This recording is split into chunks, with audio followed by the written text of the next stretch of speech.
एक राजा था, उसका मंत्री भगवान का भक्त था। कोई भी बात होती तो वह यही कहता कि भगवान की बड़ी कृपा हो गई।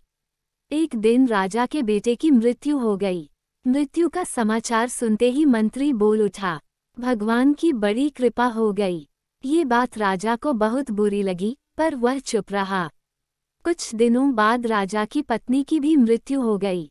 मंत्री ने कहा, भगवान की बड़ी कृपा हो गई। इस बार भी राजा को गुस्सा आया मगर चुप रहे। एक दिन राजा के पास एक नई तलवार बनकर आई। राजा तलवार की धार की जांच कर रहे थे कि उनकी अंगुली कट गई।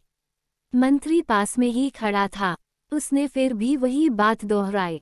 अब राजा के भीतर जमा गुस्सा बाहर निकला और उसने तुरंत मंत्री को राज्य से बाहर निकल जाने का आदेश दिया और कहा कि मेरे राज्य में अन्न जल ग्रहण मत करना। मंत्री बोला, भगवान की बड़ी कृपा हो गई। मंत्री अपने घर पर भी नहीं गया, साथ में कोई वस्तु भी नहीं ली और राज्य के बाहर निकल गया। कुछ दिनों बाद राजा अपने साथियों के साथ शिकार खेलने के लिए जंगल में गए। वहां जंगल में डाकुओं का एक दल था। उस दिन काली देवी को एक मनुष्य की बलि देनी थी। संयोग से डाकू ने राजा को देख लिया और उन्हें पकड़कर ले गए। बलि देने से पहले डाकुओं के पुरोहित ने राजा से पूछा, तुम्हारा बेटा जीवित है? राजा बोला, नहीं, वह मर गया। पुरोहित ने कहा कि इसका तो हृदय जला हुआ है। पुरोहित ने फिर पूछा, तुम्हारी पत्नी जीवित है? राजा बोला, वह भी मर चुकी है।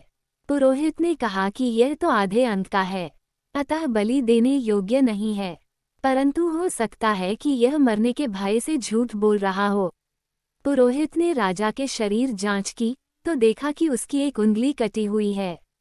पुरोहित बोला, अरे, इसका तो अंग भंग है, बलि की योग्य नहीं है, अतः इसे छोड़ दो। इस तरह डाकुओं ने राजा को छोड़ दिया।